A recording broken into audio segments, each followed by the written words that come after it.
Madam video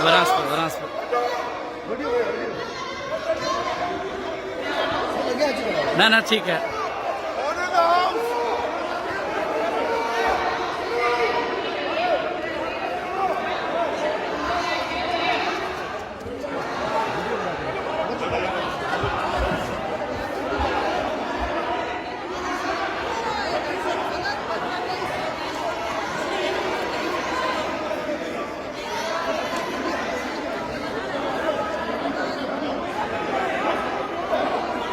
ये PTI के अरकान आए हैं, वो गबोल साहब है, शहरियार शहर और अबड़ो साहब, वो पीपल्स पार्टी वालों के साथ आए हैं। तो असेंबली के अंदर ये फड्डा हो गया है।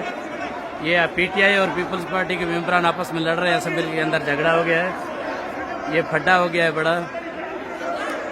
वो शहरियार शहर निकल के जा रहे हैं पीपल्स पार्टी के मेंबरान के साथ, वो चांडियो साहब वालों के साथ, वो शहरियार शहर जा रहे हैं असेंबली से बाहर पीपी वालों के साथ। असलम अबड़ो भी पीपल्स पार्टी के साथ निकल गया, बाकी गबोल बेचारा फंस गया है मेंबरों के बीच में और ये लड़ाई हो रही है असेंबली में।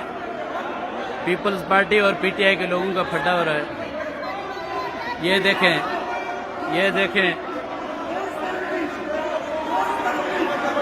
ये देखो, ये देखो, ये क्या हो रहा है। ये है सिंध असेंबली, ये लड़ाई हो रही है। वो दो मेंबर से निकल गए पीपी वालों के साथ, ये एक बेचारा फंस गया, उसको मारपीट हो रही है।